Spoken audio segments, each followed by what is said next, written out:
ज़ियाबतीस के मरीज़ और गुर्दे की बीमारी या ज़ियाबतीस या बढ़ती हुई शुगर किस तरीके से गुर्दों को मुतासर करती है और आपके गुर्दे कितने मुतासर हुए हैं, अर्ली स्टेज पे हैं, लेट स्टेज पे पहुंच चुके हैं, क्या डायग्नोस किया है आपने अब तक या नहीं, किडनी काम नहीं कर पा रही है because of diabetes, because of high blood pressure, kidney का फिल्ट्रेशन प्रोसेस अफेक्ट हो गया है। जब ये EGFR मजीद कम होके लेस देन 15 हो जाता है, इसका मतलब है कि किडनी फेल हो चुकी है।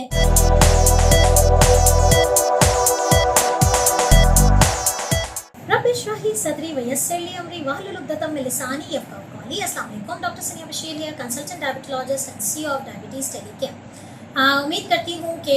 वीडियोस जो आप लोगों के लिए बनाई जा रही है वो यकीनन फ्रूटफुल साबित हो रही है और आप लोगों के फीडबैक मैसेजेस का बहुत बहुत शुक्रिया। आज जिस टॉपिक पे मैं बात करने आई हूँ यकीनन उसी प्लेलिस्ट में शामिल है जिस पे हम बात कर रहे हैं पूरे हफ्ते से,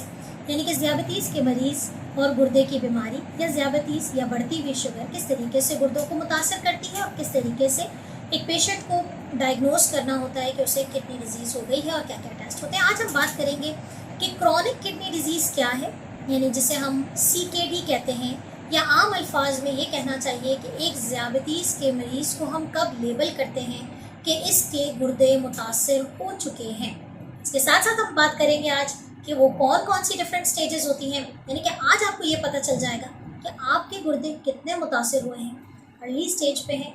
लेट स्टेज पे पहुंच चुके हैं। थोड़ा सा अलर्ट होने की ज़रूरत है। कहाँ पर बैठे हैं आप, कहाँ पहुँचे हैं आप, क्या डायग्नोस किया है आपने अब तक या नहीं, इस वीडियो को एंड तक देखिए। CKD क्रॉनिक किडनी डिजीज़ हम उस वक्त लेबल करते हैं कि जब एक डायबिटिक पेशेंट, वैसे एक बात और भी है कि CKD का मतलब है कि कोई भी बीमारी जो कि गुर्दों को मुतासर कर रही है, जिसमें डायबिटीज़ और high blood pressure on the top होते हैं, तो जब भी गुर्दे मुतासर होते हैं और उसके फंक्शंस लेवल, यानी कि जो क्रिएटिनिन है या EGFR है या एल्ब्यूमिन यूरिन में आ रहा है, वो चीज़, या फिर गुर्दे का स्ट्रक्चर यानी कि उसका साइज़, उसकी एबनॉर्मेलिटी उसके स्ट्रक्चर में आ गई है, उसकी शक्ल में, उसकी साख्त में ख़राबी आ रही है, जो कि अमूमन अल्ट्रासाउंड से पता चलता है। अगर इस तरह की चीज़ 3 महीने तक बरकरार रहे, मोर देन 3 मंथ्स तक, अगर एक पेशेंट के अंदर जो किडनी के फंक्शन टेस्ट हम करवाते हैं, अगर उसमें एबनॉर्मेलिटीज़ बरकरार रहती हैं फॉर मोर देन 3 मंथ्स, इसके लिए एक और भी डेफिनेशन होती है कि जो टेस्ट हम करवाते हैं क्रिएटिनिन या EGFR, अगर आपने 90 डेज़ अपार्ट 3 महीने के वक्फे से अगर आपने 2 रीडिंग्स ली हैं और वो सेम या डाउनफॉल की तरफ आती है, क्या वैल्यू होनी चाहिए, EGFR लेस देन 60 अगर आ गया है, पहली दफ़ा कराया लेस देन 60 आया, 90 डेज़ के बाद दोबारा रीडिंग ली, लेस देन 60 है ही आ रहा है, या अल्लाह ना करे उससे भी नीचे आ गया, तो उस वक्त हम लेबल करते हैं कि ये पेशेंट जो है वो क्रॉनिक किडनी डिजीज़ का शिकार हो चुका है। इसके अलावा EGFR लेस देन 60 हो गया और एल्ब्यूमिन क्रिएटिनिन रेशो, जिस पर हमने पिछली दफ़ा वीडियो बनाई थी, अगर वो मोर देन 30 मिलीग्राम पर ग्राम है, तो यानी कि माइक्रो एल्ब्यूमिन यूरिया की कैटेगरी आपको पहले मिली और उसके 90 डेज़ अपार्ट के बाद दोबारा वही चीज़ मिली या फिर वो बढ़ गई, तो ऐसी सूरत हाल में हम एक पेशेंट को लेबल करते हैं कि ये पेशेंट CKD का पेशेंट है, क्रॉनिक किडनी डिजीज़ का पेशेंट है। उसकी मुख्तलिफ स्टेजेस होती हैं। Stage of diabetic kidney disease, या हम कहना चाहेंगे कि स्टेज ऑफ CKD, डायबिटीज़ हो या ब्लड प्रेशर की वजह से हो, इसकी मुख्तलिफ स्टेजेस होती हैं, जिसे हम आप पिक्चर में देख सकते हैं। CKD को हम 2 मेजर तरीके से क्लासिफाई करते हैं, एक EGFR की बेसिस पे क्लासिफाई करते हैं और दूसरा एल्ब्यूमिन की बेसिस पे क्लासिफाई करते हैं। बहुत सारे लोगों ने हमसे पूछा कि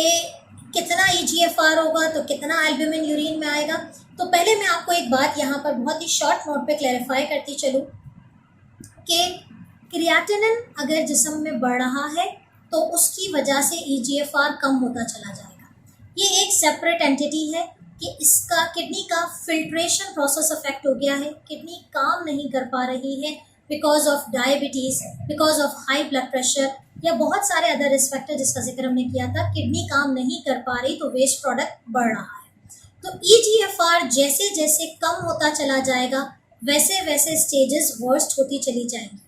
ऑन द अदर हैंड, क्योंकि किडनी स्ट्रक्चरली भी डैमेज हो रहा है, तो उसका जो फिल्ट्रेशन का जो मेन पार्ट होता है दैट इज ग्लोमेरुलाई, उसकी साइड की जो वॉल्स है वो लीक हो जाती हैं, वहाँ से एल्ब्यूमिन निकल निकल के बाहर आता है, जो कि यूजुअली नहीं आता है या बहुत कम मिकदार में आता है। जब वो निकल निकल के किडनी में के मेन पोर्शन में आता है जहाँ से यूरिन फॉर्मेशन होती है, तो वो यूरिन में रिलीज होना शुरू हो जाता है और यूरिन में एल्ब्यूमिन का लेवल बढ़ता चला जाता है। तो जितना ज़्यादा एल्ब्यूमिन यूरिन में बढ़ता चला जाएगा वैसे वैसे स्टेजेस वर्स्ट होती चली जाएंगी। इस पिक्चर में हम देखते हैं कि किस तरीके से मुख्तलिफ स्टेजेस में डिवाइड किया गया है। EGFR की बेसिस पे अगर हम देखें तो G1 यानी कि स्टेज 1 जो है वो उस वक्त होता है कि जब EGFR मोर देन 90 है। अगर EGFR मोर देन 90 है तो उसको हम रिलेट करते हैं कि क्या एल्ब्यूमिन भी नॉर्मल है। तो अगर एल्ब्यूमिन लेस देन 30 मिलीग्राम पर ग्राम है that is a normal thing, और कोई और मार्कर या कोई और किडनी की डैमेज नहीं है, तो हम इससे कहते हैं स्टेज 1 तो है, लेकिन फिर हम इसे CKD की तरफ लेके नहीं जाते। लेकिन चूंकि पेशेंट एक रिस्क पर होता है, डायबिटिक पेशेंट, तो ये स्टेज 1 होता है और इसको हमने साल में एक ही दफ़ा जो है वो रिपीट करवानी होती है। उसकी स्क्रीनिंग जो है वो साल में एक ही दफ़ा होती है। एक बात बताती चलूँ, इस टेबल को याद रख लें, समझ लें, क्योंकि इस टेबल में जितने भी नंबर्स दिए हुए हैं ये नंबर इंडिकेट करते हैं कि कितनी दफ़ा आपने अपने क्रिएटिनिन और एल्ब्यूमिन का टेस्ट करवाना है, ये जांचने के लिए, या EGFR का टेस्ट करवाना है ये जांचने के लिए कि स्टेजेस वर्स तो नहीं हो रही। जितने भी बॉक्सेस ग्रीन कलर के हैं इट मीन्स कि पेशेंट जो है वो लो रिस्क पे है, लाइट येलो है तो मॉडरेट रिस्क पे है, माइल्ड रिस्क पे है। फिर ये जैसे जैसे कलर डार्क होता चला जाएगा उसके रिस्क बढ़ते चले जाएंगे, और जब ये रेड हो जाएगा तो हम इसे कहते हैं हाई रिस्क। अब हम देखते हैं कि EGFR की स्टेज में EGFR अगर मोर देन 90 है तो आपका जो है स्टेज 1 कहलाता है। स्टेज 2 में ये 60 से 89, आपके रिपोर्ट में लिखा होता है कि EGFR मोर देन 60 है, तो 60 to 89 स्टेज 2 है। स्टेज 3 45 to 59 रिपोर्ट में लिखा होता है, अक्सर या तो वैल्यूज़ दी होती हैं कि 59 है या लेस देन 60 लिखा होता है। 3 को 2 हिस्सों में डिवाइड किया है, माइल्ड टू मॉडरेट और मॉडरेट टू सिवियर, 30 से 44। यहाँ पर ये निशानदही इसलिए ज़रूरी थी क्योंकि जब एक चीज़ 30 से कम होना शुरू होती है तो हमें बहुत सारी चीज़ों का एक्शन लेने की ज़रूरत होती है, जिसमें EGFR जब बहुत ज़्यादा कम हो जाता है, जब गुर्दे बिल्कुल काम नहीं कर रहे हैं, तो ऐसी सूरत हाल में बहुत सारी चीज़ें जिसमें खाने पीने से लेकर मेडिकेशंस की एडजस्टमेंट तक बहुत ज़्यादा हमारी अलर्ट हो जाती है। और जब ये EGFR मज़ीद कम होकर लेस देन 15 हो जाता है तो फिर इसका मतलब है कि किडनी फेल हो चुकी है, और फेलियर का मतलब है कि अब सिर्फ 2 ही इलाज है कि या तो ये पेशेंट लाइफ लॉन्ग डायलिसिस पे रहेगा या ट्रांसप्लांटेशन पे रहेगा। अगर हम EGFR के बाद एल्ब्यूमिन यूरिया की क्लासिफिकेशन देखें तो एल्ब्यूमिन यूरिया में की 3 स्टेजेस होती हैं।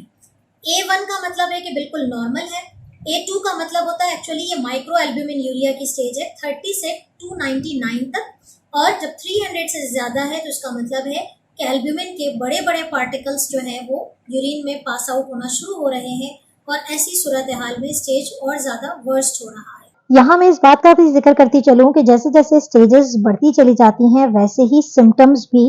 बढ़ते चले जाते हैं। अमूमी तौर पे स्टेज 1 और 2 में एसिम्प्टोमेटिक कंडीशन होती है। यूजुअली पेशेंट को पता ही नहीं होता कि उसे CKD स्टार्ट हो चुका है या उसके गुर्दे मुतासिर हो चुके हैं। लेकिन जैसे जैसे स्टेज 3 और 4 में जाते हैं तो वही सिम्टम्स जो कि गुर्दे के डैमेज होने के होते हैं वो स्टार्ट हो जाता है, और कंडीशन वर्स्ट से वर्स्ट होती चली जाती है क्योंकि गुर्दे अपना काम करना बंद कर रहे हैं और आहिस्ता आहिस्ता बॉडी में वो तमाम साइन एंड सिम्टम्स शुरू हो, जिसका जिक्र हमने अपनी पिछली वीडियो में किया था। इन स्टेजेस को बताने का मकसद चीजों को कॉम्प्लिकेट करना या डराना, या हम आपको कोई चीज इस तरीके से नहीं बता रहे हैं कि आप चीजों को लेकर डर जाए। बताना इसलिए मकसद है कि आपको ये पता चले कि EGFR का कम होना किन किन चीजों का बाइस बनता है और इसकी इंपॉर्टेंस क्या है और हम क्यों एक पेशेंट से करवा रहे होते हैं। दूसरा, प्रोटीन का यूरिन में लॉस होना, इस तरह की टेस्टिंग माइक्रो एल्ब्यूमिन यूरिया की या एल्ब्यूमिन यूरिया की टेस्टिंग हम क्यों करवा रहे होते हैं। अगर आप इस पिक्चर पे दोबारा देखें तो स्टेज 1 और 2 सीकेडी की ये स्टेज 1 है और ये स्टेज 2 है। स्टेज इन दोनों स्टेज में अगर हम मिनिमम ईजीएफआर देखें तो वो 60 तक ही गया है, लेकिन अगर इसमें प्रोटीन ज्यादा से ज्यादा लॉस होता जा रहा है तो खतरा बढ़ता चला जा रहा है। और ये बात भी याद रखें कि जितना ज्यादा प्रोटीन लॉस होता है उतना ज्यादा ये सीकेडी वर्स्ट भी होता है और साथ साथ उस पेशेंट के दिल को भी मुतासर करता है, क्योंकि जिस्म से जब एल्ब्यूमिन रिलीज हो जाएगा तो जिस्म में पानी जमा हो जाता है। यही वजह है कि हम कहते हैं कि स्वेलिंग आ रही है पाँव पे या आंखों के गिर्द सूजन आ रही है। तो जिस्म में जब पानी ज्यादा जमा हो जाएगा तो हार्ट पे प्रेशर ज्यादा होगा, उस पर लोड ज्यादा पड़ेगा, उसको पंप ज्यादा करना पड़ेगा और यही वजह है कि इस तरह के पेशेंट्स में फिर मोर्टालिटी यानी कि शराय अमवात भी बढ़ जाती है। तो अगेन बता रही हूँ कि बताने का मकसद डराना या घबराना नहीं है, अवेयरनेस जरूरी है। तो एल्ब्यूमिन यूरिया की भी इंपॉर्टेंस अपनी जगह है और ईजीएफआर की भी इंपॉर्टेंस अपनी जगह है। चीजें जैसे जैसे वर्स्ट, जैसे जैसे स्टेजेस बढ़ते चले जाते हैं, चीजें वैसे वैसे वर्स्ट होती चली जाती हैं। और इसी तरीके से जब आप एक डॉक्टर के साथ फॉलोअप को मेंटेन रखते हैं, अपने टेस्ट बाकायदगी से करवाते हैं, ये सोचे बगैर कि आखिर ये डॉक्टर मुझे इतने टेस्ट क्यों लिख के देता है बार बार, ये जाने बगैर कि आपके पीछे क्या चीज साइलेंटली हो सकती है, कुछ चीजें एसिम्प्टोमेटिक होती हैं। तो अपना इस चीज को, अपना कॉन्सेप्ट क्लियर कर लें कि आपने डायबिटीज और किडनी डिजीज से रिलेटेड अपने डॉक्टर के साथ जरूर राब्ते में रहना है। जरा सा भी कोई ऑल्ट्रेशन लेवल आता है तो उसकी मॉनिटरिंग और उसकी फ्रिक्वेंसी आप देख सकते हैं कि जैसे जैसे स्टेजेस बढ़ते चले जा रहे हैं, साल में एक दफा पहले करा रहे हैं, फिर स्टेज बढ़ गया, एल्ब्यूमिन यूरिया ज्यादा है तो 2 दफा करवा रहे हैं, और ज्यादा एल्ब्यूमिन यूरिया है तो साल में 3 दफा भी टेस्टिंग हो रही है, और जब किडनी फेलियर हो गया तो साल में 4 दफा और बाज औकात प्लस। बाज औकात हमें बहुत रूटीनली चेक करना पड़ता है, क्योंकि क्रिएटिनिन का बढ़ना और एल्ब्यूमिन यूरिया का ज्यादा होना या एसीआर का ज्यादा होना बहुत तेजी से प्रोग्रेस करता है जब किडनी फेलियर में जाती है। तो मुझे उम्मीद है कि आप लोग स्टेजेस समझ गए होंगे। मुझे जरूर बताइएगा कि आपने, अगर आपके क्रिएटिनिन या ईजीएफआर में कोई भी डिफरेंस आया है तो आप अपने आप को किस स्टेज पर देखते हैं। अपना बहुत ख्याल रखिएगा। नेक्स्ट वीडियो में इंशाल्लाह इसकी ट्रीटमेंट और इसकी प्रिवेंशन पर बात करेंगे। ख्याल रखिएगा। अल्लाह हाफिज।